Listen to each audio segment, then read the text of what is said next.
I talk about in control process and out of control process, and we also talk about we also talk about the control chart and how to see from the control chart that a process is in control or out of control. So this is my UCL. Okay, this is my UCL upper control limit, and this is my LCL lower control limit. So if my data point, my sample points, my measurement points, they are all the time between these two limits, my process is in control. If I have even one data, now I have more than one data that is out of this control limit, upper UCL and LCL, this is a out of control process. Okay, so in control and out of control process, they have, there are more ways to detect if the process is in control or out of control by looking at control chart. We will talk about that today. So not only in case that we have few points or even 1 point out of this control range, there are other cases that although the points are inside the control limit, but the process is out of control, that we will talk about it. Okay, so in control process is a stable, predictable process. Okay, that all the sample points they fall within the UCL and LCL. All the sample points are between UCL and LCL, and although there is some variation, okay, there is some kind of random variation, but all the time the measured points, data points, they are between UCL and LCL, and this variation is due to common cause variation. We already talked about common cause or assignable cause, or assignable causes are also called special causes. This is in unit 1 that you already have it. Please study that unit. Part 1 of this unit. Please study that part, and as I said, if you have any question, I will be always available and happy to answer your questions. So out of control process is an unpredictable process. We don't know what will happen after. Okay, like let's see. Here I can always say that my limits are between these. My data point will be always between these two limits. But here I cannot say what will happen after this point. If it goes down, goes up, it's unpredictable. And there are some sample measurements, there are some points that will fall out of this upper and lower limit. And this is mainly due to a spatial cause variation or assignable variation. Okay. Now, after this slide, I'm gonna give you few figures, and I will ask you to tell me if the process, by looking in the chart, if the process is in control or out of control. There are some rules that if we know those rules, we can, by looking in the chart, we can say the process is in control or out of control. In general, a process can be said that is in control. Okay, by looking at control charts, we can say that the process in control if it has, in general, it has this specification from 1 to 5. Okay, 1 to 5. So is a random, is a random distribution, is a random behavior. Okay, it just goes up, goes down, goes up. It's a random distribution of the points. There is a sequence of the points that we cannot predict. We really cannot predict the behavior. We don't know what if we have one data point, we don't know really what will be the next data point. It will be lower, upper, increase, decrease. So it's really random behavior. The majority of the points, majority of the points that based on statistics is about 68% of the point, they will be within one standard deviation of the center line. So if this is your control chart, this is your center line, this is your UCL, this is your LCL. So this is center line, UCL, LCL. So almost 68% of the points, data points, they will be in one standard deviation. Okay, one standard deviation from top and one standard deviation to the bottom. Almost 68% of the points, they will be in that range.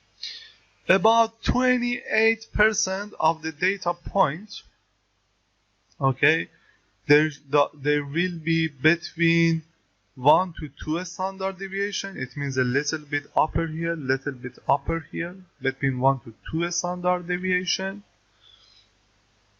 And that, let's say, they have to be equally distributed to the upper side and lower side. It means when 28, it means 40% of the points that are below the center line, 14% of the points are above the center line. And about 2% should be near the control limit line, UCL and LCL. And none of the points should be beyond the control limit. We shouldn't have any point here or here. Okay, this is a general typical control chart that is for a process in control process. Okay, so when we have such a maybe we won't have absolutely all this condition in the control chart, but the typical and majority of the in control process, they have such a properties, such a specification. But those numbers are not exactly the same for all of them, but are very close. In majority case, those numbers are very close. Okay, so most of the time about 68, 65, they are within one standard deviation. About 20 to 28 to 30, even 35, they are within 1 to 2 standard deviation, and like 2% or a little bit upper or lower, they are close to the control limits. So, like, this is one example of in control process. That this is my UCL, this is my LCL, this is my center line, the target value or average. So, like you can see, almost few data, maybe 2 data points that are close to the center line, to the limits. Majority of the data that are here, they are close to this center line within one standard deviation, and maybe few data that are located in 1 or 2 standard deviation. Like here we have 3-4 data here, we have I don't know, like 4-5 data here. My lines are not accurate, but as you can see, the majority of data that are really close to the center line. Okay, so this is what I explained in the previous example. This is shown here. UWL is upper warning limit and LW is lower warning limit. As I said, it's not important. It's just for you as extra information. Okay, now out of control process.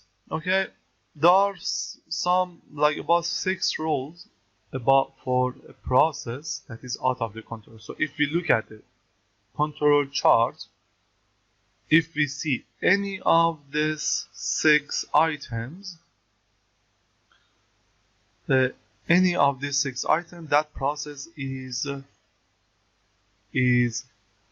out of control. One point lies above the UCL or below LCL.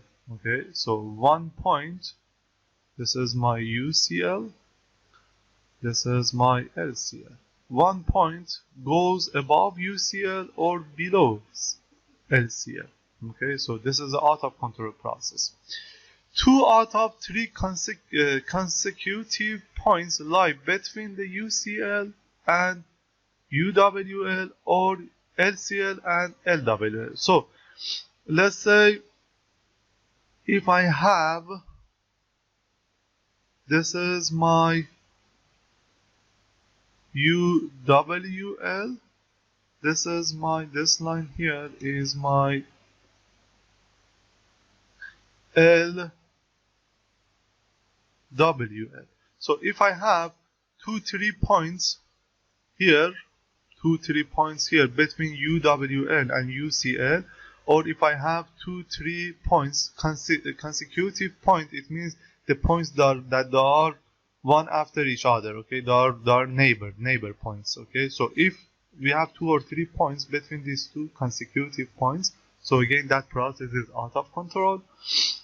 A run of 7 consecutive points are above or below the center line. So if we have I will show you all this in the next slide. If we have, let me clean this. Yeah.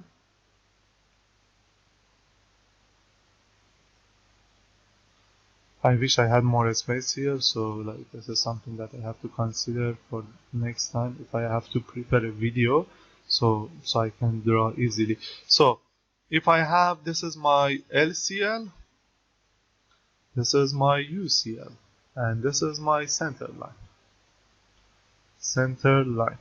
If I have 7 consecutive points are above or below the center line.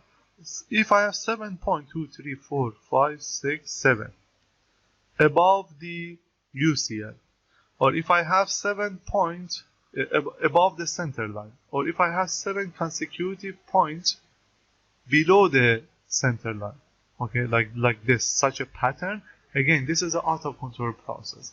So this can be increasing or decreasing, this also can be increasing or decreasing, doesn't matter, only 7 consecutive points, all one after another.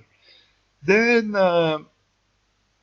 6 consecutive points are continuously increasing or decreasing. If I have 6 consecutive points decreasing or increasing, it can be from below center line to upper to above center line, like such a pattern.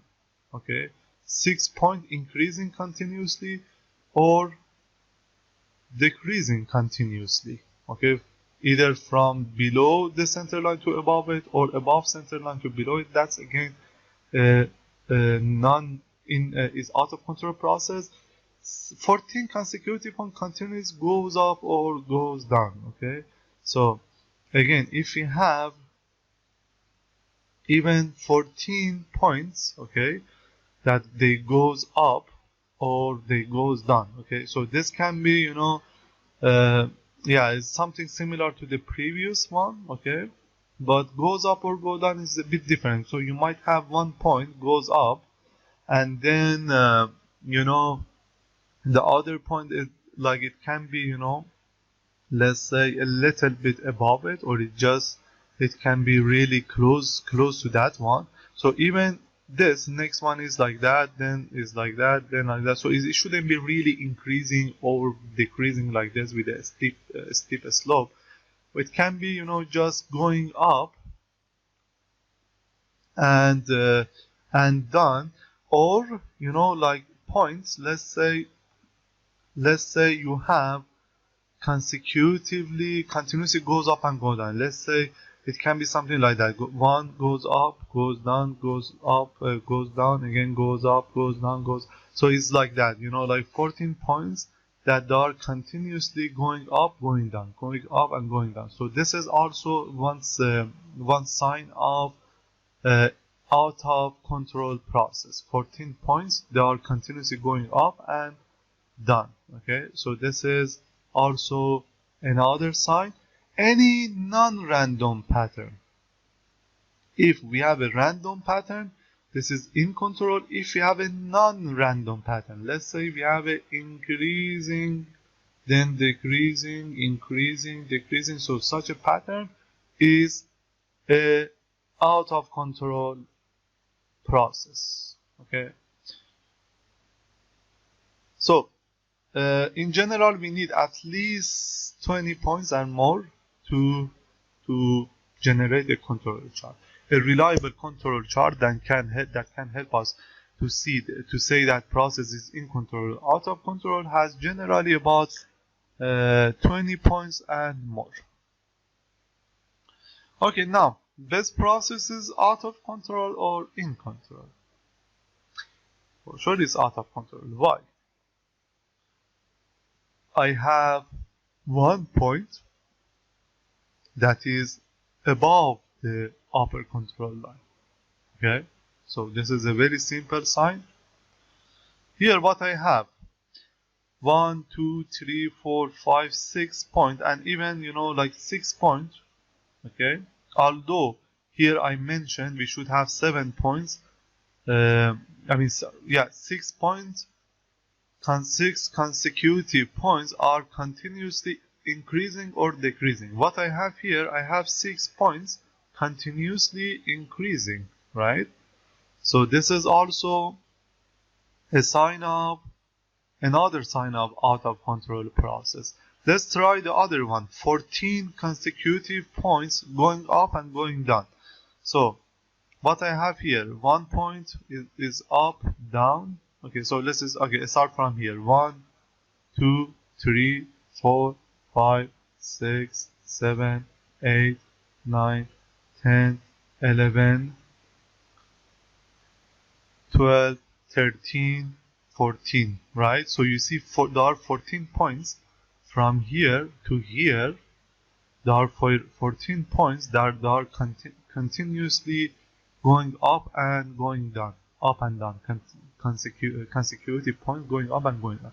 So we have all this, we have at least 3 observations that shows that this process is out of control. So 14 is which rule? Is this rule here.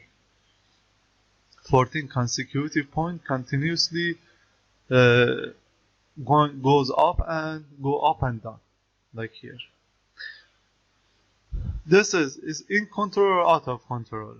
This is again out of control process. First observation is here. I have 1 point which is below the LCL. How about this one? How many points I have here? 1, 2, 3, 4, 5, 6. I have 6 points, consecutive points that are decreasing. Okay, so this is another sign of being out of control. So you can look at this figure and figure out maybe there are some other observation that confirms that this is an out of control process. How about this one? In control or out of control? So first rule, all of the points are between UCL and LCL. Okay, this is a good thing. And as far as I see, there is no 14 points that they go up and down continuously. There is no 6 point that is decreasing or increasing. This is only 4 points. So this is not a sign of being random.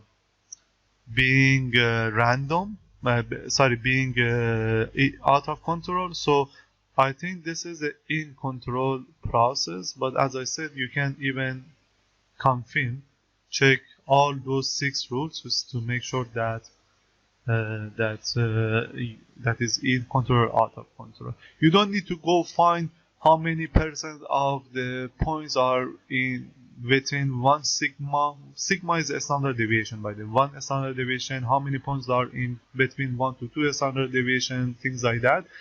As long as it doesn't have any sign of out of control, it will be in control. Here, how I detect there is no sign of out of control, so it means it is in control. How about this one? Again, this one, this black lines are your control limits. This lines here, okay, control limits. So again, I have at least 1, 2 points that are out of the limit. So this is UC. this is UCL, this is LCL. I have at least few points that are, at least 2 points that are out of the limit. Then yeah, there are 2 points here that are kind of attached to the limit, or they can be considered that they are below the LCL.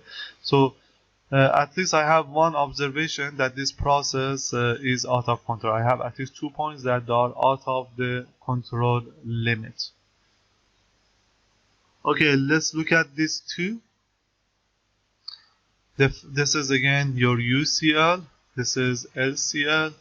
So all the points are between UCL and LCL, and is really a random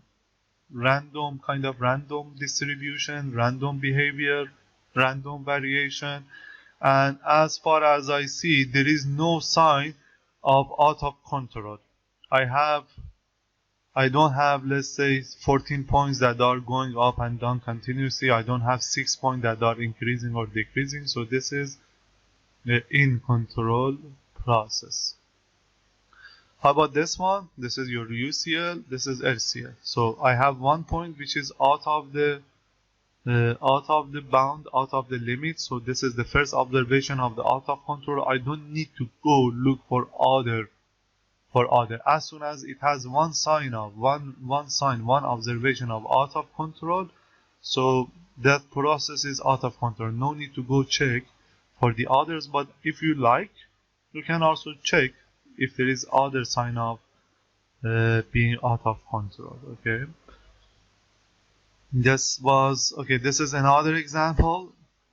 Okay, this one is out of control or in control. UCL, LCL, all my data points, all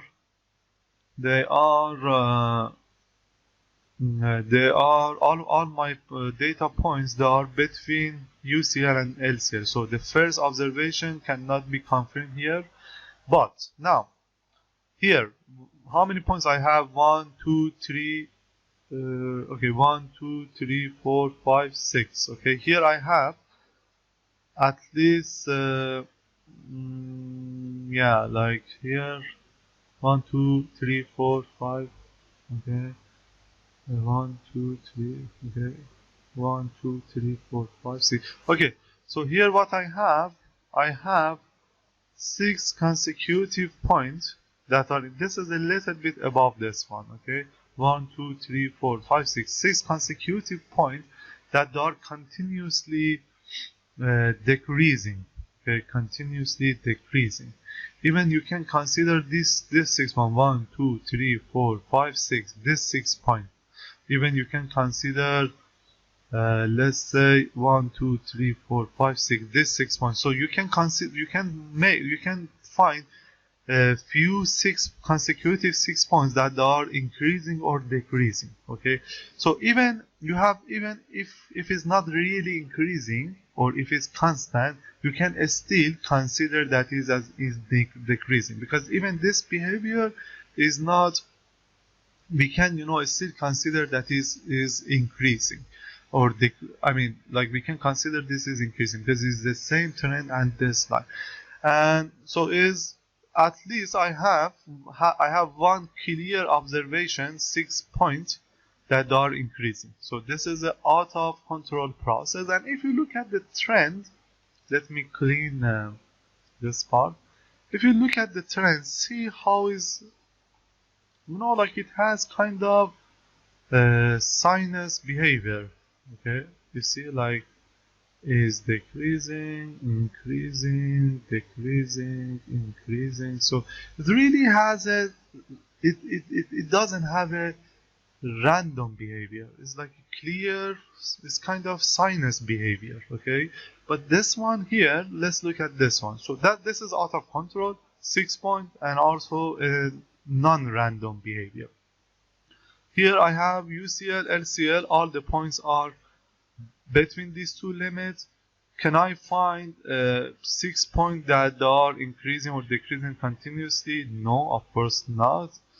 How about 14 points that goes up and goes down? No, I cannot really find any observation that this process is out of control. And if you look at the trend, is really kind of random. You see, like, is here you have really clear pattern. Okay, so here let's say sinus here, but the magnitude will change, the magnitude will be different. So it's really, if you compare these two, this one has a more random behavior than this one.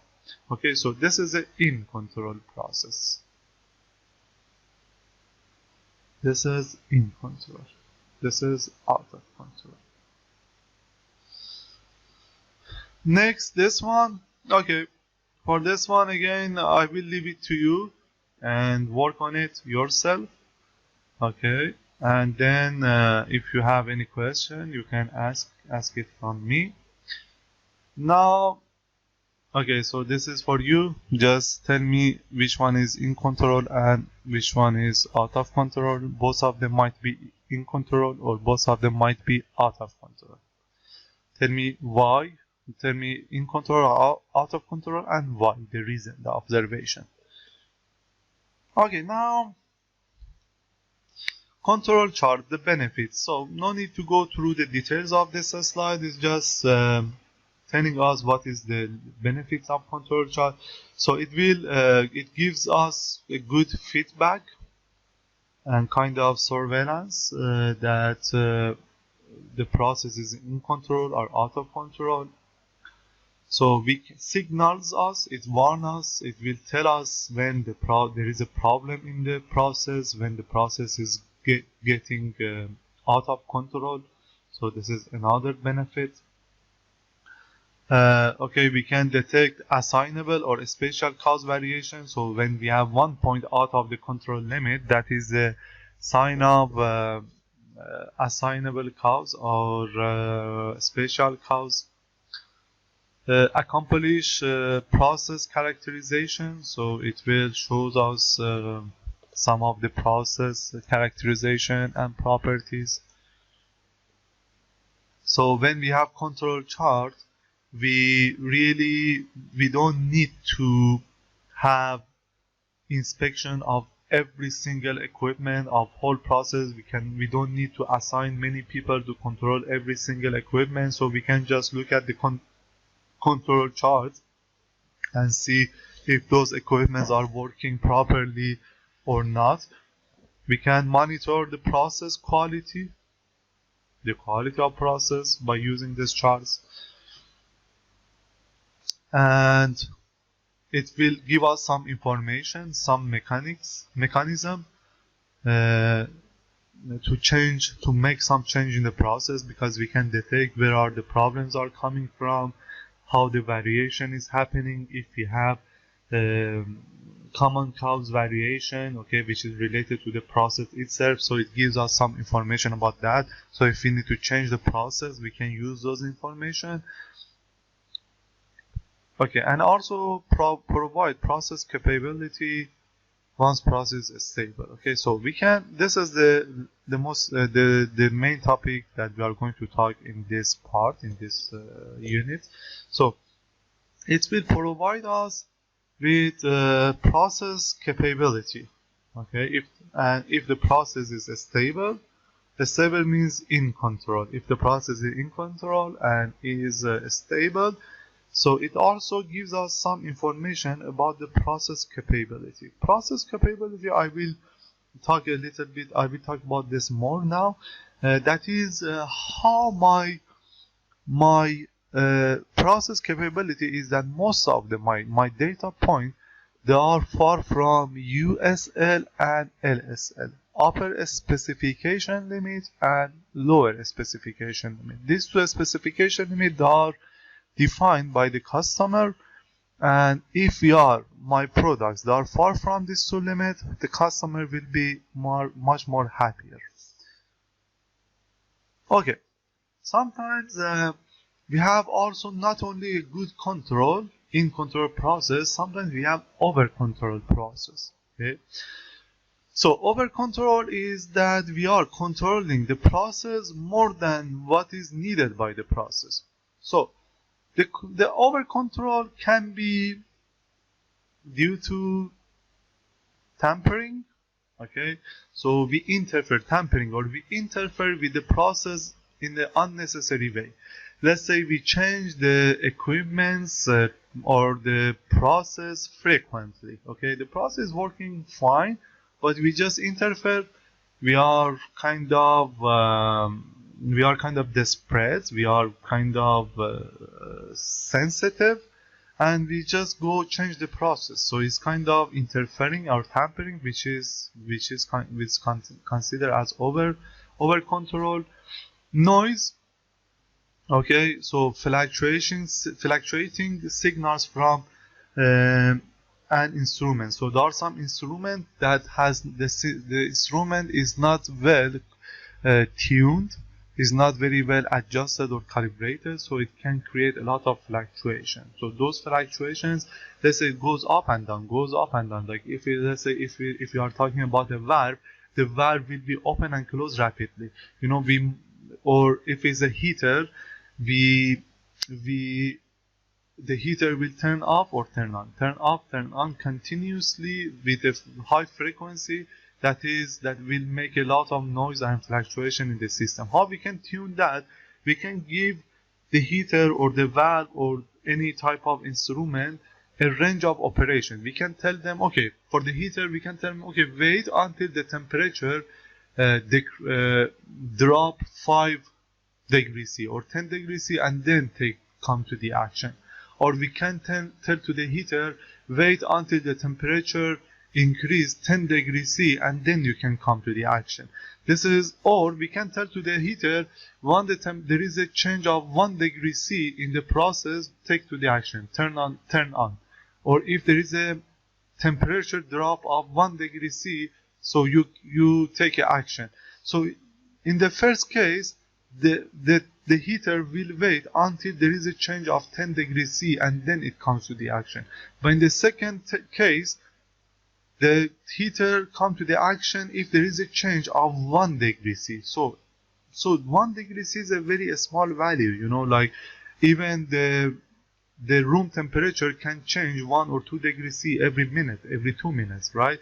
So this really depends how sensitive we make the equipment to kind of react to the change. Okay, so this really depends to us. We can play with that. We can change the instrumentation, calibration, or the way that is controlled. So if you have any kind of these things interfering in the process or creating noise, that will be a really over control process. And over control is a issue in the process. We should try to avoid over control. Okay, so in the next 2 slides, I have some example of over control and or properly controlling control process. This is a sample of over control process. Although it's a random behavior, but you can see. First of all, over control can be also considered as out of control process. Okay, so why? We have, like, for example, in this diagram, we have at least 14 points that they are continuously going up, going down, going up. So, like, this is one example of over control due to tampering, due to fluctuation, due to changing the equipment, or due to interfering in the process frequently. So as you can see, it is continuously going up, going down, going up, going down. So it's really a very fluctuating behavior. While if we adjust the fluctuation, if we don't tamper with the process, we will have such a behavior. Okay, this is one example of in control process. Okay, in control process. In control process. Okay, now this is kind of our last topic, but it has a few subtopics. Is about process capability. Okay, process capability is really it is how my, first of all, once I am sure that my process is stable and in control, now I will go a bit further, look at more details to see how good is my control, how good is in how good is the process, and how good are the products that I'm producing. So that is kind of the definition of process capability. Now, okay, in general, the statistical techniques that we had so far, okay, like all these measurements that we have done so far, they are okay, they are really good. They will be helping us to develop the process. They are good, like to detect the variation, the variability we have, and for quantifying the variability, okay, analyzing the variability that we have, and also at the end, once we know how the process is varying, how the variation is happening, then we can take some action and eliminate and reduce the variability. So this is the first thing. Okay, process capability analysis, which is the topic of this slide and the other slide, is also a useful uh, tool that we can see how variable our data are, our measurements are, and how far they are from the specification limit, USL and LSL and USL, the upper specification limit and lower specification limit. If I have, let's say, if my measurement distribution is my product is distributed like this, okay, LSL, or if my product is distributed like this. So this distribution it has more distance from USL and LSL, but this distribution is closer to USL and LSL. And our control limit are usually located somewhere here, UCL and LCL.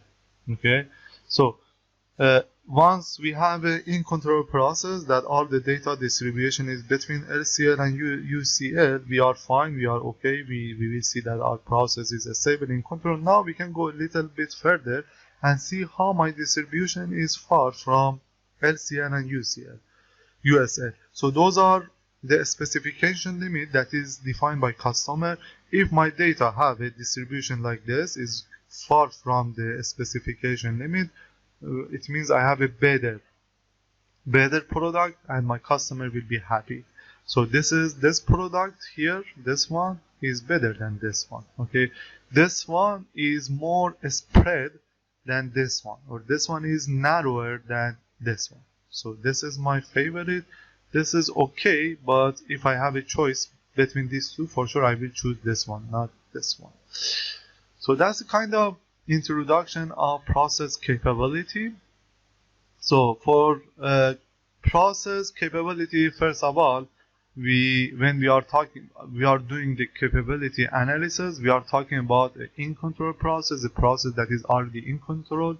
In control means all the measurements are between LCL and UCL, is a stable process, and we use some capability indices to some capability parameters or indices to do the capability analysis, okay, that you will see in the next slides. Okay, process capability is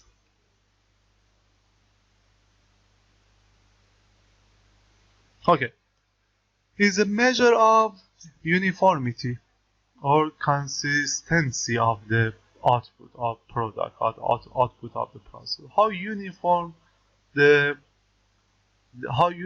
is your products? Let's say if you have a this is, let's say, your LSL, this is USL, and this is your mean or X bar. It can we can show it in two ways, in mu or x bar. So you can have such a distribution. No, let me plot it in a better way. You can have this type of distribution. Okay, is really in the center of the mean. So the peak is really in the center. Or you can have this type of distribution. Okay.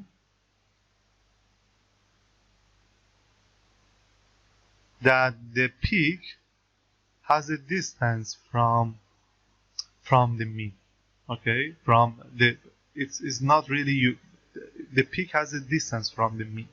So both of these two processes are good, they are okay, because all my data, my measurements, my products, they are within LCL and UCL, but the red one is more favorable because it's really uniformly distributed between LCL and UCL.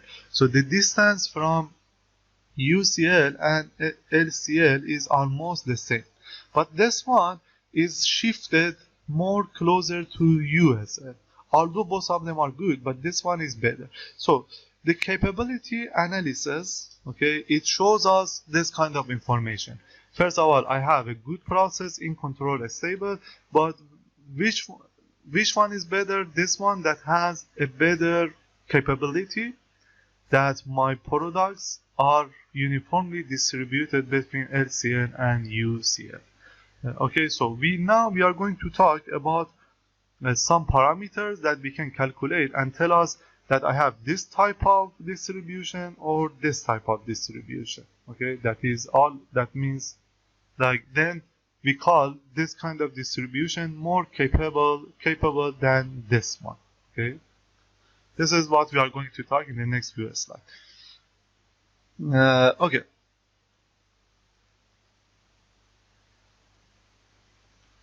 Yeah, so what we will do in the process capability analysis, first of all, we measure the variability of the output. We measure the variability, we find the USL, LSL, then the mean standard deviation, and then we compare, let's say, the mean and standard deviation with USL, okay, with respect to LCL and USL.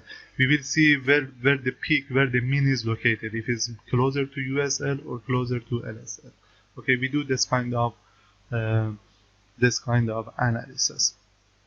Okay, so now you can see I'm in slide 19 and next slide is 26. Okay, so there are few slides hidden here. I don't know if you can see in this video or not. So you can see from slide 20, 21, 22, 23 and 4 and 6, they are hidden here, that I just leave it for you. You can study them. It's not something new and it's not also important. And as I said, if you have any question, you can ask me. So, but before I continue, you remember that we had 6 sigma rule in unit 1 or 2, I don't remember exactly.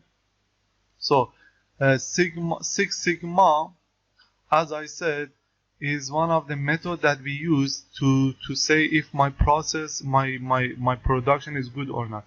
As I said, when we have what does it mean 6 sigma? Means that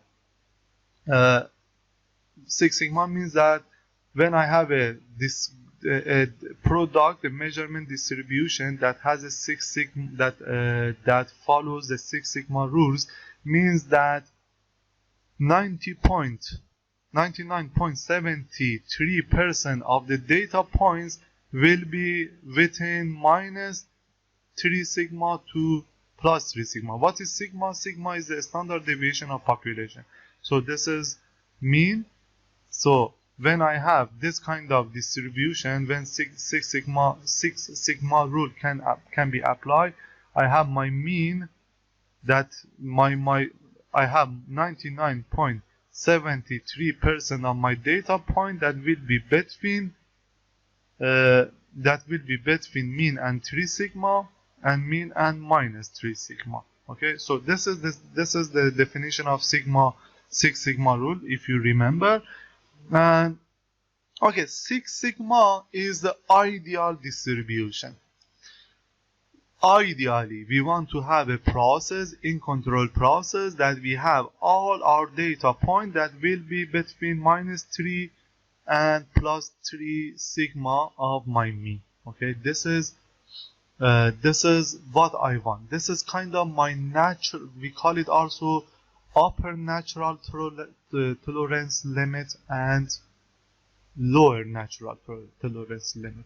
So this is the ideal that I want to have, but the real process, they are not necessarily like this. They are my data are not really very well distributed between mean, and I have sometimes narrower curve. I have sometimes wider curve.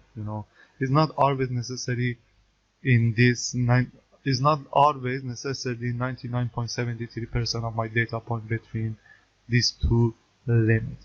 Okay, so this is kind of something that you need to keep in your mind. What we will do, this is my ideal. I will compare any process related to this ideal, and then this is my kind of reference point, and I will consider all the process, compare all the process with this ideal case, and then I can say my process is good, bad, is stable, is not stable, is capable, is not, and so on. So this is kind of introduction. Now, okay, those are hidden slides that you have. You can just go through them and you can study them. As I said, it's just for you, for your information. Now, slide 26. I'm gonna continue from this slide. Okay. Process capability indicates or parameters are those parameters that we will calculate now. We will talk about them and we will calculate them. And as I said, they will show us how well an in-control process is within its own specification limit. As you remember, when I plotted in previous slide somewhere here, that we can have a distribution that is very well distributed between LCL, LSL, and USL, or we can have a distribution that is closer to USL, or it can be closer to LSL. So it's shifted to left or right. So this indicates that we are going to calculate now. They will show us how that process, which is a good and in control process, how this process is operating between our specification limits.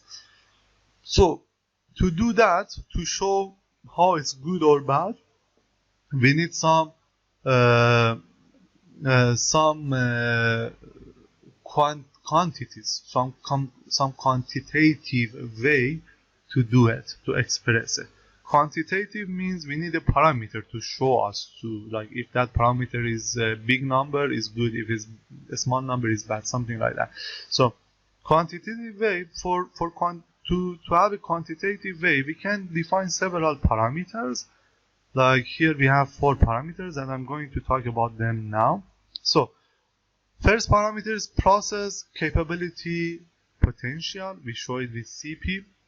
Second one is process capability range, CR. CP and CR, they are almost the same. CR is 1 over CP. As simple as that. We will see in the next slide. So there isn't a big difference between them. It's just, like CP shows that, let's say, the process is spread, the data are spread or narrow. CR is just kind of the inverse. Okay, so it's not something like, both of them are, as I said, the same. They have a relation like this, and some process quality control teams, they prefer to use CP. Some of them they prefer to CR. Upper and lower specification capability ratio is another quantitative parameter that we will calculate. And finally, process capability ratio, CPK, that we take into consideration the centering. Okay, so you will also see what does it mean.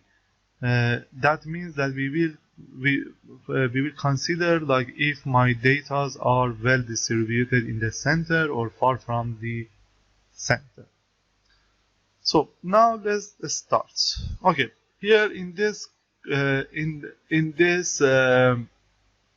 part, sometimes we need to, okay, like I don't have actually any exam that you will be using this table, but there might be some example in the book or some other references that you need to come and read, find some parameters from this table.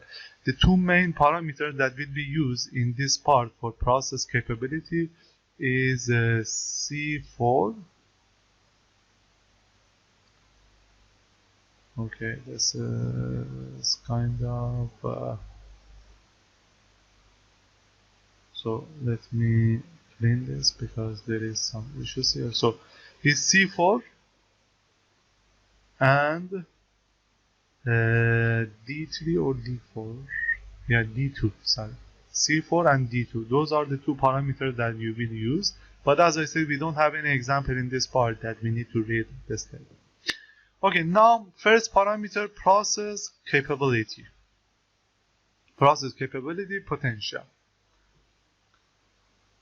Okay, is a quantitative measure of the process capability with both upper and lower specification limits. So, as I said, this 6 sigma, if you remember, is ideally we should have a distribution that is between 3 sigma and is between the minus 3 sigma far from the mean and plus 3 sigma to the mean. Okay, sum of these two is 6 sigma. Okay, so ideally we want to have our data to be distributed in this two range. Okay, between 3 sigma and minus 3 sigma and 3 sigma. So this is my reference, and then I have to like once I have USL and LSL, and the difference between these two is it can also, you know, like when the difference between USL and LSL is compared with 6 sigma, it gives us some information about how my data are well distributed. Okay, how well the data are distributed. If they are you know, if they are very close to this range or they are close to this range. Okay, so this is one example. It's very simple, like simple parameter to calculate CP. We just need the USL, LSL, and the standard deviation of population. Okay, sigma is the standard deviation of population. USL and LSL, as I said, is upper and lower specification limit. If we don't have the sigma, which is the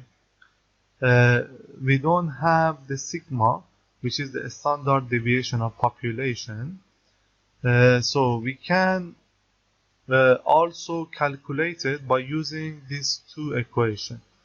The average range of sample divided by D2, the average standard deviation of the samples divided by S4. In this part, we are not going to do this calculation. It's out of the scope of this course. But for now, I will give you all the time in any example, I will give you the standard deviation. I give you S, which is the standard deviation of samples of my sample that you can consider that is equal, you can assume that is equal to the standard deviation of population. Okay, but this is some extra information in case if we don't have it, we can calculate it from this equation. You remember R, what is R and what is the average standard deviation? This is, I already talked about them in part 1. The average of range of the data and the average of a standard deviation. Okay, for now, just consider CP that will be calculated from this equation. Okay.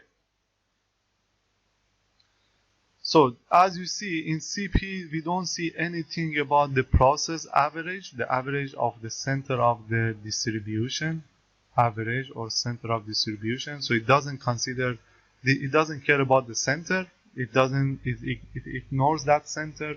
It just compare the difference between USL and LSL with Six Sigma, with the standard deviation. So it ignores the process average and it focuses on a spread. The difference between USL and LSL, it shows how a spread is my data, right? So if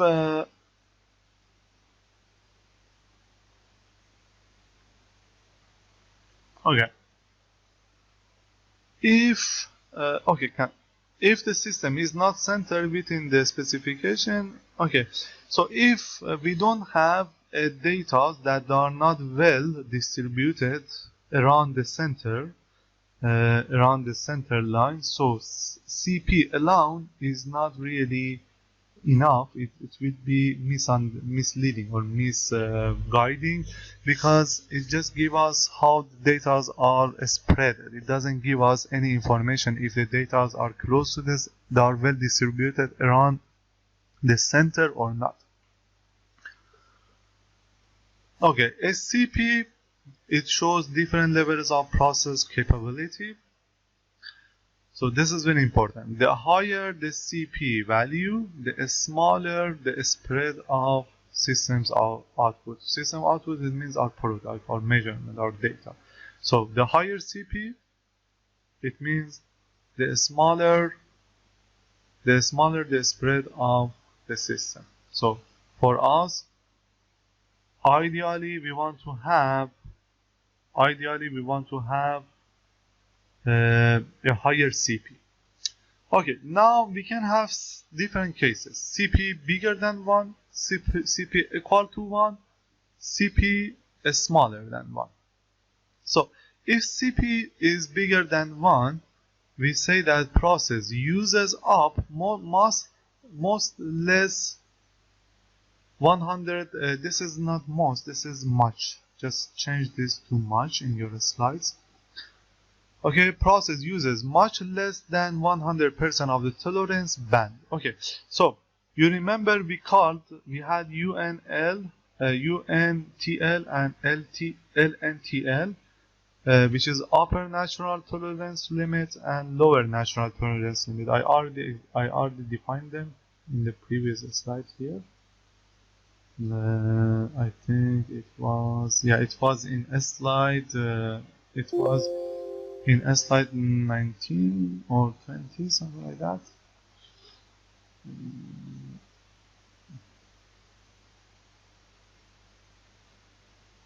Yeah, it was here. So that was the definition of UNTL and LNTL.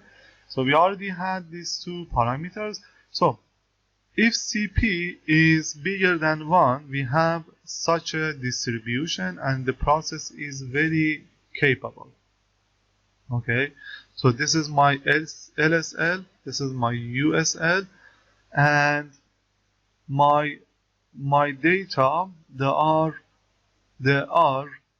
far from LSL, USL, which is the first good thing, and they are kind of covering, they are very well distributed, and they are almost covering the whole Six Sigma. You see, all my data are very well distributed between -3 sigma of the mean and +3 sigma of the mean. -3 sigma of the mean and +3 sigma of the mean. Okay, so which is this is the ideal case. So what does it mean? Uses up much less than 100% of the tolerance band. So this is LNTL and UNTL is my tolerance band. Okay, it will use a little bit, almost all, a little bit more than this tolerance band. It means it's very well covering this Six Sigma, and is even a little bit more than that limit, little bit below that band, this tolerance band, which is good. Okay, which is something desirable.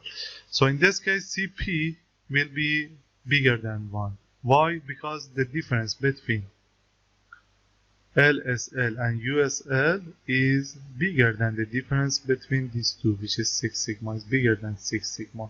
This difference is bigger than 6 sigma. That's why CP, which is the ratio between this difference and 6 sigma, will be bigger than 1. Okay? So this means the process is more capable of not producing items that do not meet. Okay, so the process is more capable of not producing the items that do not meet a specification. So the process is good, is capable, is producing items that are far from the limits. All right. This is the first. This is when CP is bigger than 1. When another case, CP is if CP is 1. So in that case, the process uses all of its tolerance band. So in that case, okay, in that case, it will have such a distribution. The difference between LSL and USL is exactly 6 sigma. I mean, my data, they are distributed very well between 6 sigma, but they are in the boundary. Okay, they are really all the data, they are exactly between LSL and USL. Okay, they are well distributed, they are between 6 sigma, which is good, but they are very dangerous, right? Because they are very close to the boundary, to the tolerance, okay, to LSL and USL. Okay, this is still good, and we call this process is still stable, but as I said, is in the boundary, is in the limit. Okay. Another case is that CP is smaller than 1. Once it's smaller than 1, we will have such a distribution. My LSL and USL is here, while my tolerance limit is here. So my data, they are very well distributed between 6 sigma, but they are passing LSL and USL. You can see there are some data here which is not good because it's passing, is beyond the limit, which is the limit specification limit. Okay, so in this case, process is still stable but is not capable. Process is not capable anymore because it's not producing what my customer wants. There are some products that are out of this limit. So uses up more than 100% of the tolerance limit. So this is how different value of CP is means something. So I want to repeat: CP larger, better. This is the concluding remark of CP. Okay, another thing, the capability ratio, CR, as I said, is not something new. It's just the inverse of CP.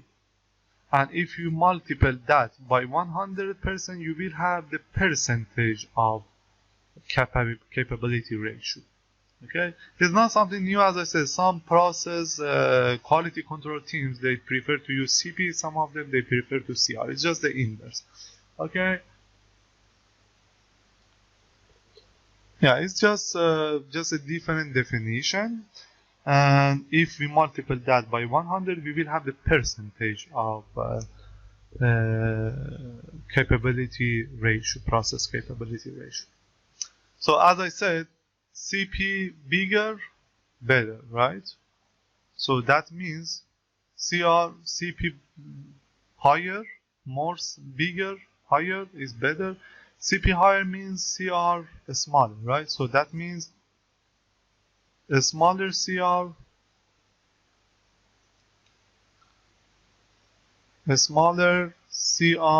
better. Okay, this is the only thing that you need to know for now. A smaller CR, better.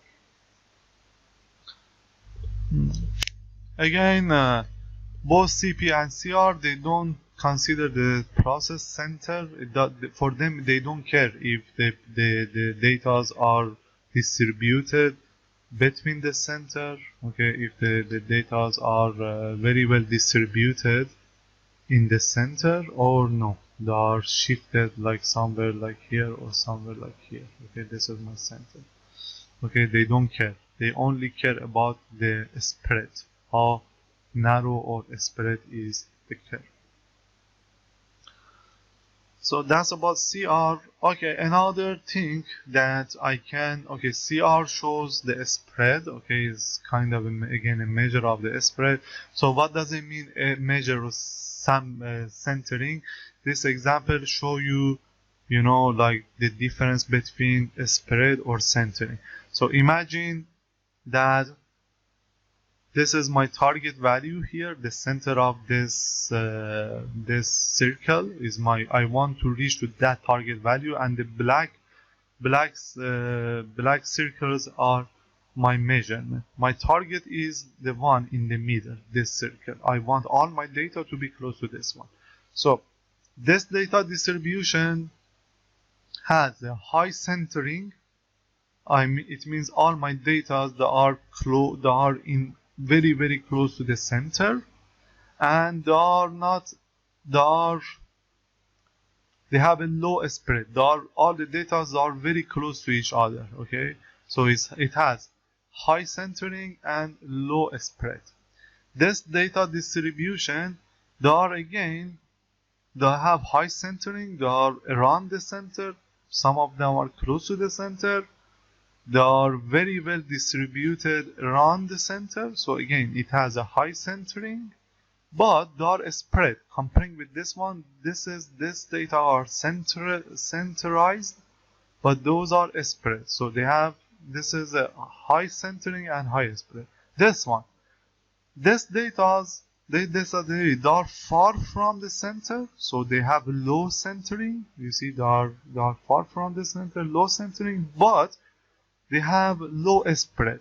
They are all close to each other. You remember, it's something similar to the definition of accuracy and precision, right? That means centering. Accuracy can be translated to centering. Precision can be translated to low spread. More precision means low spread.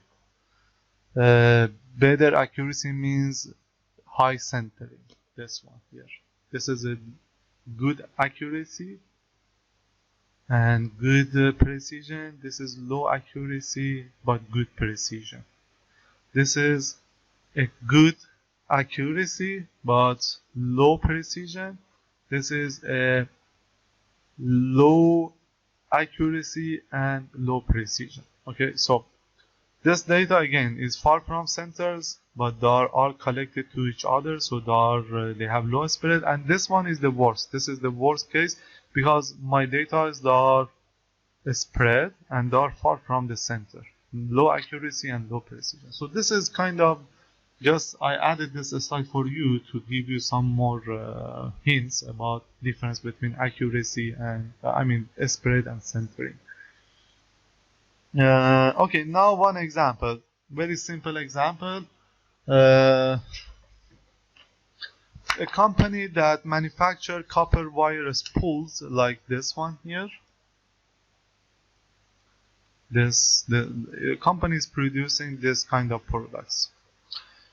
Copper spool, okay, spool must produce a spool with a very specific mass range. It must produce spools with a very specific mass range, and 50 samples were taken and measured for the mass. Okay, 50 samples is a good number of samples. We can say that in this case, my whatever parameter I have for the samples, I can consider is for population as well.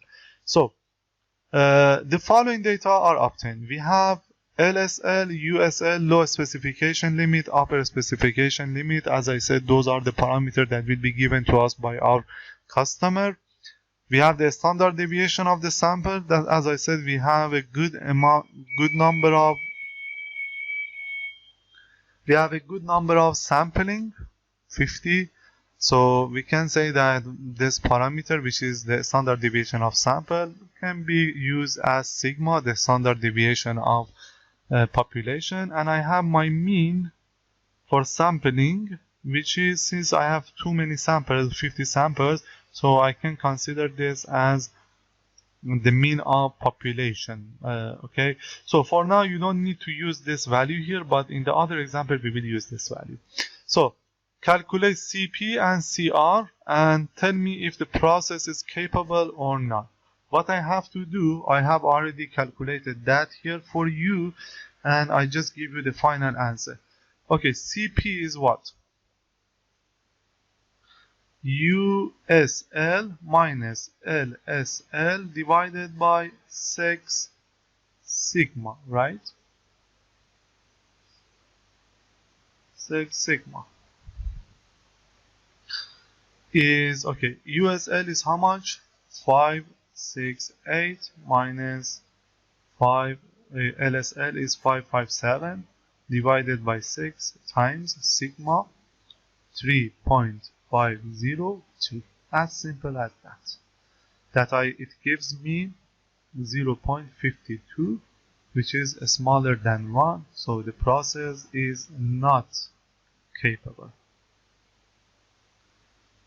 Okay, so as simple as that. CR is 1 over CP, 1 over 0.52, that gives me 1.91. As simple as this. Okay, very simple example.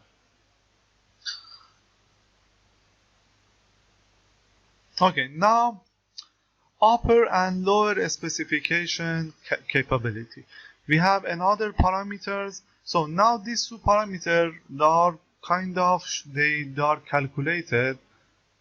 Is okay, we call them CPU and CPL. Okay, so there are again the capability potential, but by considering the upper specification limit and lower specification limit. Okay, some is a bit complicated, but I'm not gonna go through it. But for now, just consider the equation, how to use the equation. You know, like some products, okay, some process, they only require one specification limit, one upper specification limit or lower specification limit.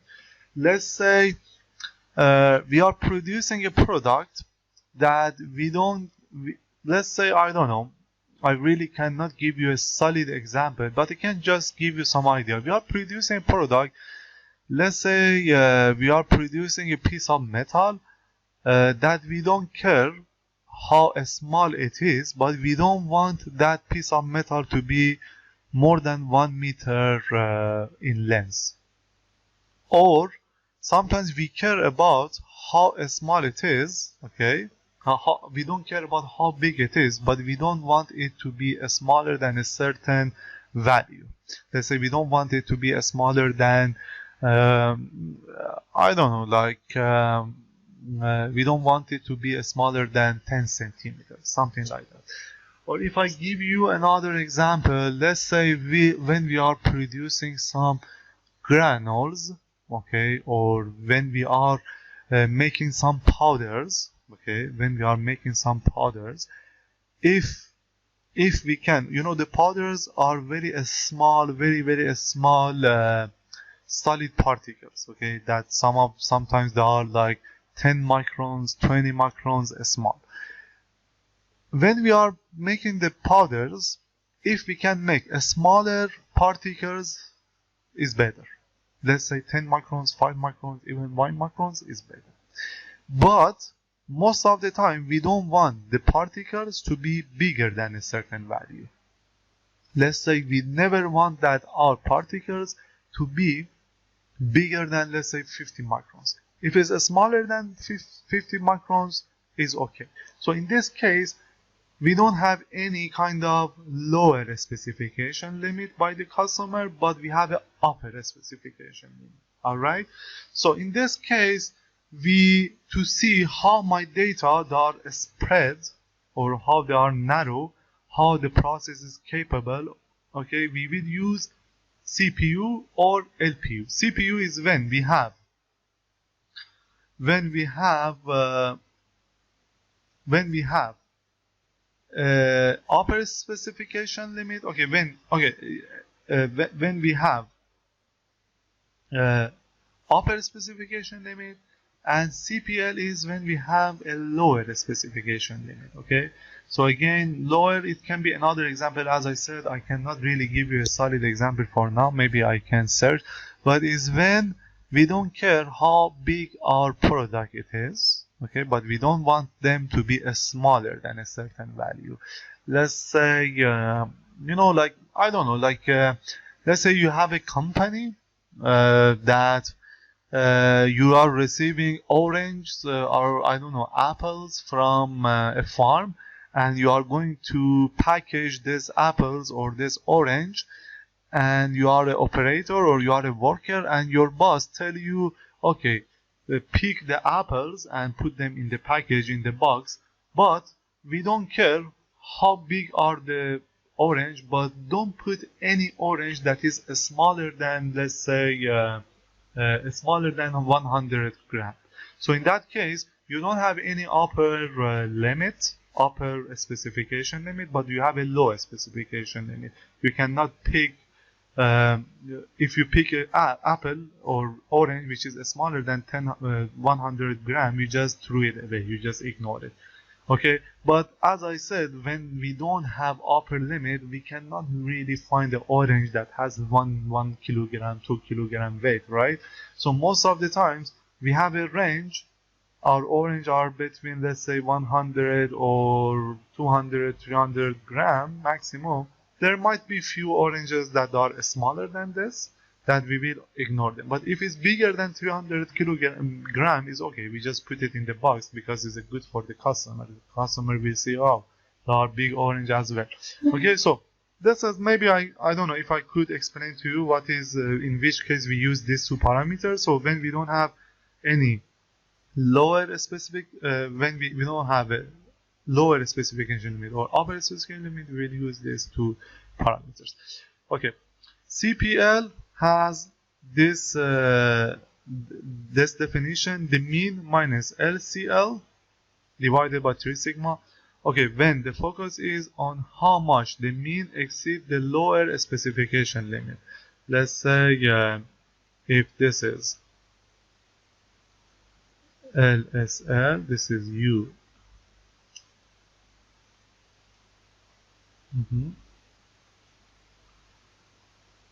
USL.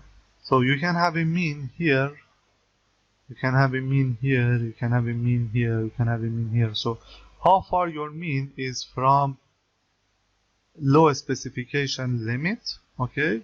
So you can evaluate that by calculating this parameter, okay?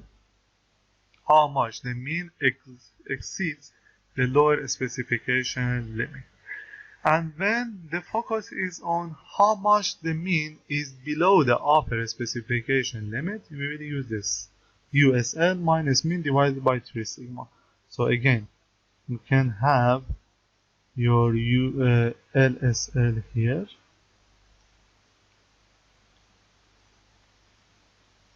LSL here, USL here. This is your mean. So you can have a mean like that, mean like that, mean like that, mean like that, mean like that. So how much below, how much your mean is below the USL can be calculated, can be evaluated by this parameter CPU. Okay, can be something, your mean can be like this much far, it can be this much far, and so on. All right. So this is when we, okay, this is when we have a only a lower specification limit. This is when we have a upper specification limit. Okay, now the value of CPU and CPL they indicate the level of process capabilities. It's similar to CP, and in general, the higher the value, better. The higher value, better. Okay, just consider that. The higher the value, better. And it can, okay, the higher the value is better. Why? The higher value, it means the smaller spread, the smaller variation. Okay, the smaller spread of variation. So again, it's similar to the CP. I'm not gonna plot the curves here. Just you can use the previous figures for CP bigger than 1, equal to 1, or lower than 1. So if these values are bigger than 1, the process is very capable. If it is 1, the process is still capable, and is smaller than 1, the process is not capable. This is how we interpret these two values when we calculate them. We will translate them in this way. Okay, now example 11, again very straightforward and simple example. I'm gonna solve it. So a company is starting a new product. Okay, by the way, although this definitions, they look a bit confusing or difficult, but the examples, the question that we have are very simple. Only 1 or 2 line of calculation. Okay, so that's why you don't need to be really worried, because as I say, it's very simple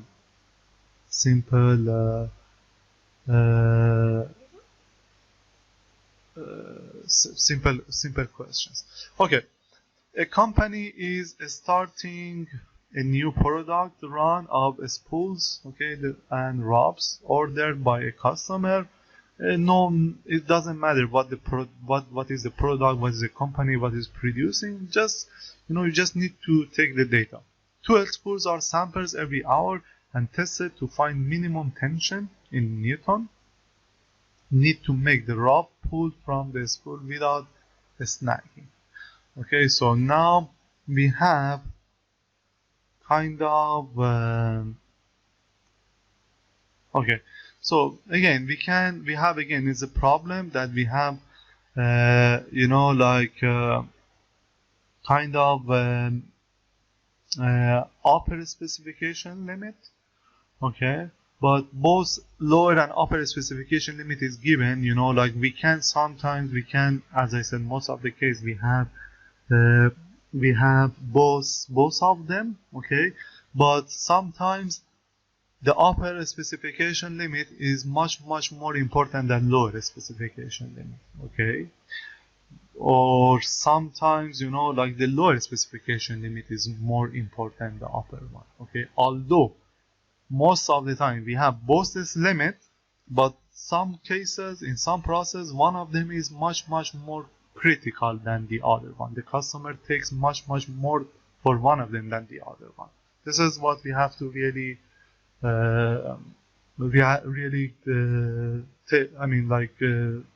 be careful about that. Okay, for example, in that orange example, so let's say your customer tells you, I don't want any orange smaller than 100 grams, so you have a lower specification limit, but you don't have an upper specification limit. But imagine if you send few boxes of orange to your customer, then each box has a very big orange, okay, that is really bigger than the other. So the product doesn't look nice, right? Because it's not uniform. They are not the same shape. Although it's a big orange, your customer might like it, but in terms of marketing, it doesn't look nice. It's not uniform type of orange. Okay, this is I'm just trying to explain to you a little bit more to make you kind of understand this type of where we use this kind of limits. Okay, the process appears to be in control, so it's an in control process. Now we want to see how capable is the process. The upper and lower specification limits are this. Upper specification limit 8.5 lower specification limit 6.5. Then the mean is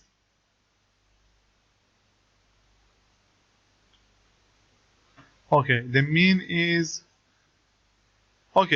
it's saying that we take sample every hour, so most probably in 24 hours there are a lot of samples, or in one week there will be a lot of samples. So this mean, although is x bar, I consider to be a population mean because we will take a lot of samples. So this is, let me just write it in the more clear way. So this is my mean, which is 7.236, and a standard deviation again is this is S, but I can consider it as sigma. S is the standard deviation of sample, but since we have a lot of samples, I will consider that as a standard deviation of my my population. Calculate CPU. Again, very straightforward. CPU is, based on definition, USL minus mean divided by 3 sigma. USL is how much? 8.5. Mean is 7.236 divided by 3 times sigma. Sigma is 0.352. If you do the calculation, I have already done it with my calculator, you will get 1.1197, which is a little bit above 1. So as I said, CPU higher, better, right? CPU higher, better. Now is more than 1, so its process is very capable. It's very capable to produce the product that we want. So again, it was a very simple example. Okay, last thing that we will use is process capability ratio. Okay, that we show it with CPK. Process capability ratio, it also considers the centering of the data. I already explained what does it mean centering. Okay, this also consider the centering of the data, how far they are from LSL or USL, and how far they are from the center. Okay, this is another parameter. CP, the first one, process capability potential, is a difference between these two divided by 6 sigma, and it doesn't consider really the centering. But this one will consider the centering, and as you remember, I said that sometimes CP itself alone is not enough, is misleading. We need to calculate some additional parameters, that one of them is CPK. Okay, so it doesn't take into account, CP doesn't take into account where the process mean is located related to the specification. If my mean is where my mean, if first of all, this is LSL, USL, okay, so as I said, like the CP only shows how the data are spread. Okay, it's spread like this or like that, but it doesn't show how the mean is located. If it's somewhere here or somewhere here, if my mean is closer to USL or closer to LSL. Okay, so this is how we can know if my mean is closer to USL or LSL. We will use the capability ratio. So it's a measure of potential process capability. CP shows that potentially my process capable, but it doesn't give us a lot of information. And CPK, it considers the centering. It takes into account the centering, and it gives us some information about how the data are far from the center or not, which is this. It shows the actual process capability. We call it also the actual process capability. Okay.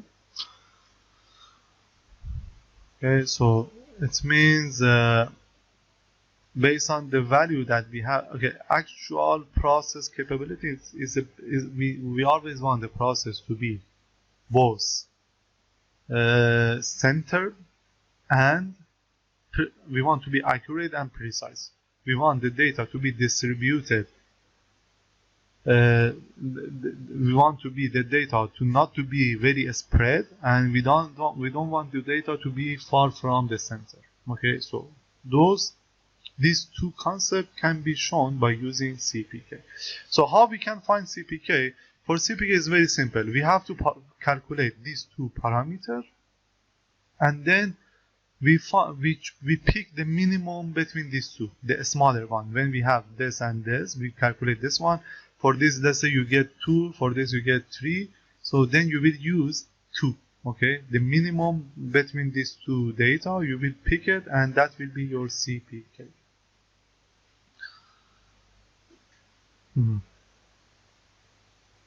Okay, so now let's see what does it mean, okay?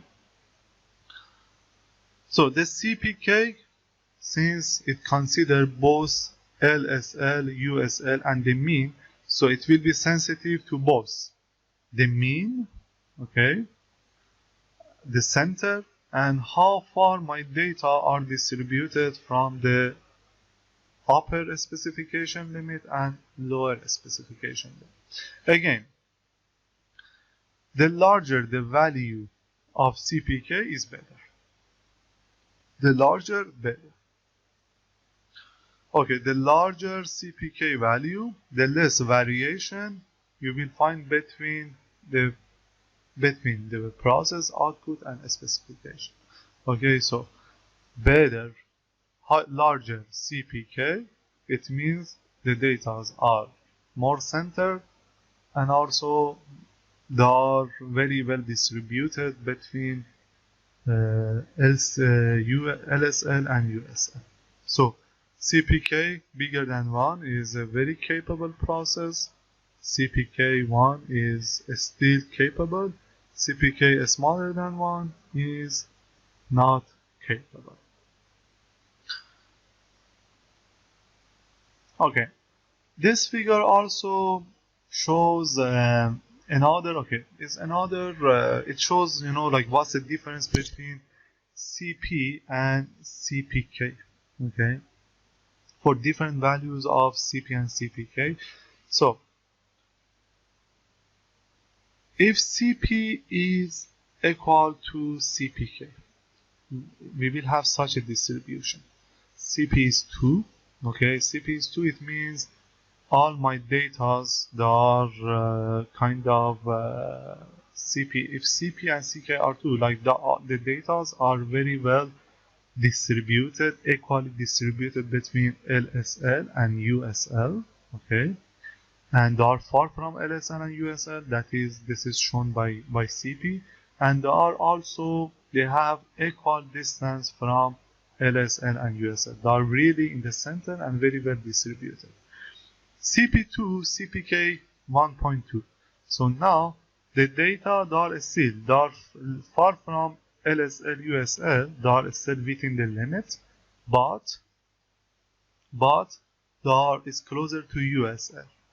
Then CP2 and CPK1, now my data, they are almost attached, they are shifted again to the right, it's shifted to the right, and now is in the boundary of USL. If CPK is 0, it will shift again more, and it will pass the USL. CPK, it can be even negative value, minus 0.5. Now, most of my data is almost out of USL. Okay, so you can see that CP in all the cases is 2. Okay, which means that the data are well distributed. They are within, the data are within 2 standard deviation of the mean.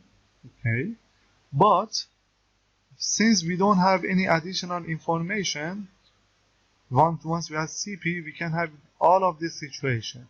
But that is, as I said, that's why we are saying CP alone is misleading, because CP only shows how the data are distributed from the mean. Okay, in all the cases, they are very well distributed within 2 standard deviation of the mean, which is good. Okay, 2-3 standard deviation from the mean is good, but CPK also give us some information how data are well distributed between LSL and USL. So most of the time, we need both these two parameters together to have both these parameters together to have a final conclusion of if my data are very well distributed or not. So this is the best case. This is the worst case. Okay. So the ideally CP equal to CPK is CPK is the best. Ideally we want to have CP equal to CPK. And this is the ideal case that we have such a distribution. CPK is smaller than CP, like all these cases. CPK is smaller than CP, we have off-center data. Yeah, the magnitude of CPK to CP, the magnitude of this ratio CPK to CP. So if it's 1, is good. If is smaller than 1, is not good. It shows it. If is smaller than 1, like all the other cases, it will show. It can be even negative, right? It will show that if is 1 is perfect.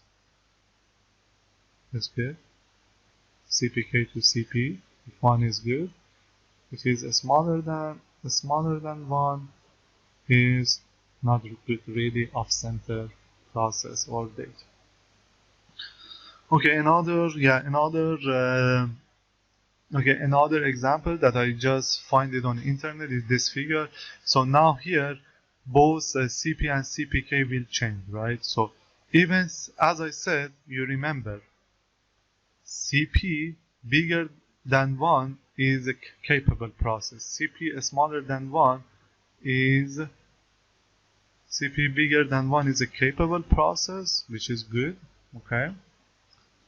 CP smaller than 1 is not capable. So here you can see what's the difference between in different situations. CP2 and CPK2, this is the ideal case. Data are very well distributed. This is consider this as your LSL, and this is your USL. Okay, consider it like that. This is ideal. CP1, which is in the boundary between bigger than 1 and smaller than 1, and CPK1, we will have such a distribution. Again, the ratio is 1. They are equal. Okay. Equal, so that's the ideal case. So is again the data are centralized, but they are in the limit. They are really in the boundary. The data are really in the boundary. That because CP is 1. CP is smaller than 1, which is not good because we will cross the limit. Okay, which is not good. So again, but the ratio is 1. They are the same, so it means they are very well centralized. But CP is smaller than 1. We are crossing the boundaries, the USL and LSL, which is not good. CP1, CPK 0. Again, is 0 is off center. Okay, the ratio is again is not good because we are crossing the boundary and we are off center. Here we are in the center, but we are crossing boundary. Here we are off center and crossing the boundary. This case, CP2, which is good because we will be still in the boundaries. CP bigger than 1 is capable. We are still within the boundary, but we are off center. The ratio between these two, the ratio between CP and CPK is 0.5, which is off center. You have such a distribution. And finally, CP2, CPK0, although CP is bigger than 1, which is good, but CPK is 0, it leads to something which will be out of the bound, out of the limit.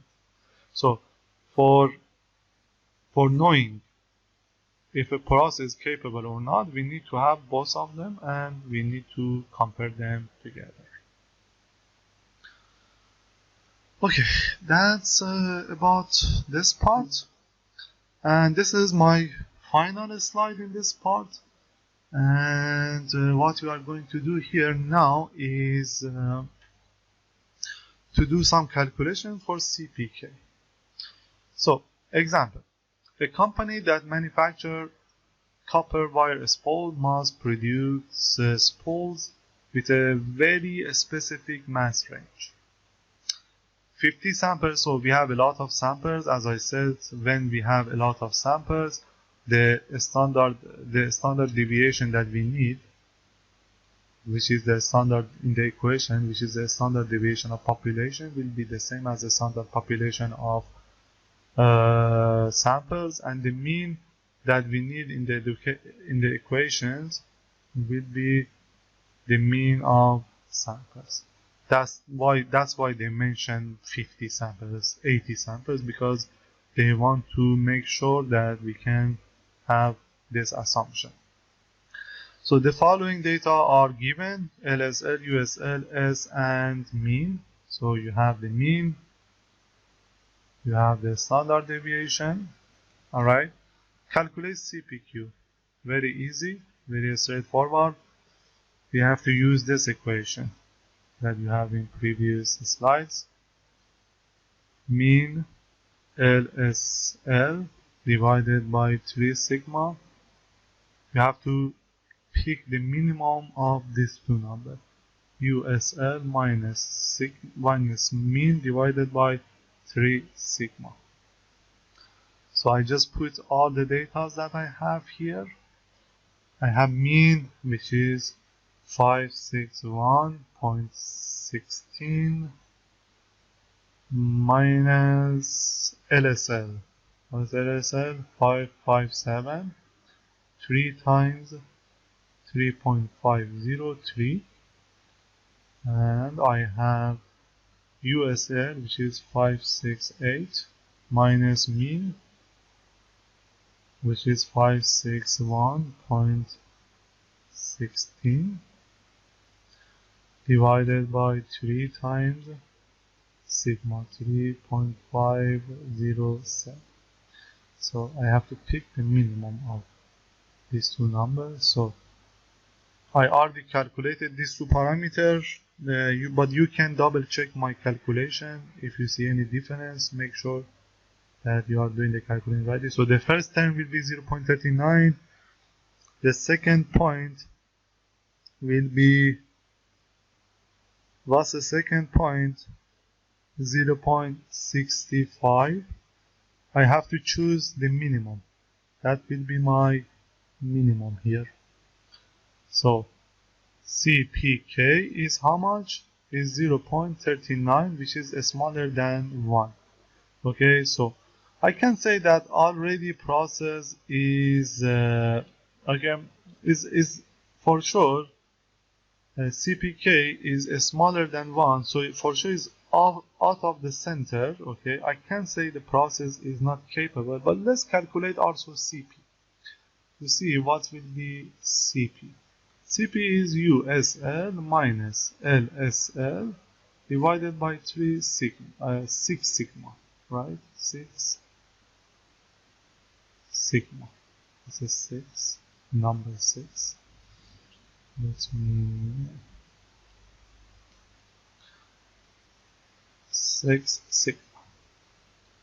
USL 568, LSL 557. 6 times sigma. 6 times sigma is 3 points.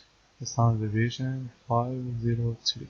So I haven't calculated that, just let me calculate it right away. So I'm now calculating it.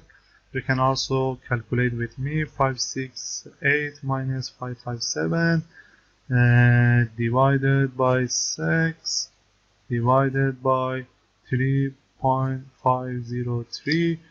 That will give me 0.52, which is smaller than 1. So both CP is smaller than 1, process is not capable. CPK is smaller than 1, process is not capable. The ratio between them, CPK over CP, is going to be 0.39. As I said, we will choose the minimum between these two numbers, a smaller number. 0.39 over 52, that also gives me 0.39 over 0.52, gives me how much? 0.57 is even smaller than 1, that again is not capable. So we have all these observations that tell us that the process is not capable. Okay, CP is smaller than 1, CPK is smaller than 1, the ratio between two is smaller than 1. So you know like which case it can be. It can be a case like this. Okay, it can be a case like this. Okay, so CP is smaller than 1, CPK, no, it's not even this case. It can be, actually I don't have it here. Let me check this. Yeah, we don't have it here, unfortunately, but it's in the case that is a case CP is smaller than 1, like this, okay? That is crossing the limits, and CPK is also smaller than 1. It means that is kind of, it can be, let's say, something like, it can be something like that. If we have, instead of 0, we have 0.3, 0.4, it will be something like that. Let me just clean this slide. So we are having this case. I can show you what case we have. Okay, we have CP 0.52, which is not capable, CPK 0.39, and the ratio between them, CPK and CP, what's the ratio between them, is 0.75. 0.75. So we have such a case, something similar to this. We have CPK 0 is here, CPK 1 is here. So this, it will be a case like this. The center is here, and is something like this. Can be something like this. No, sorry. Is something like this. Is such a case. So we have CPK 0.5, CP 0.5. So it's because of the CP smaller than 1, it will cross the limit. Because of CPK smaller, CPK smaller than 1.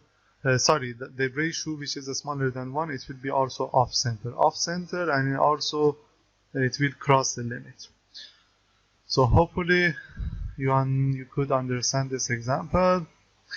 And okay, summary. That's the last slide we have.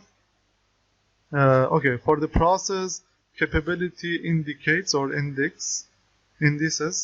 So we assume that, okay, first of all, we assume that we have a normal distribution. It means all the parameters that we use, the mean, the standard deviation that is given, we will use it for population, as population mean and standard deviation. So this is valid when we have really a big amount of data, we have a normal distribution. And when we talk about process capability, we already consider that process is in control. Okay, and in case of two-sided specification, the process means centralized between the upper and lower specification limit. Okay, this is not something new. It's just saying that if we have both upper and lower specification limit, ideally we want our data to be centralized in the center with the same distance from USL and LSL. You have example 13, last example. You have all the data here. This is your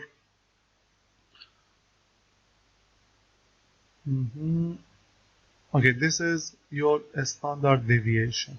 Okay, this is your standard deviation. Mean, upper specification limit, lower specification limit.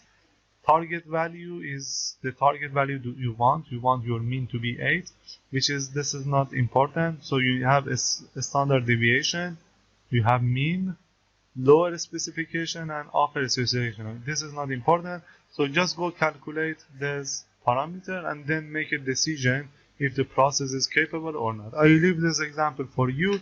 Please work on it. If you have any question, I will be happy to help.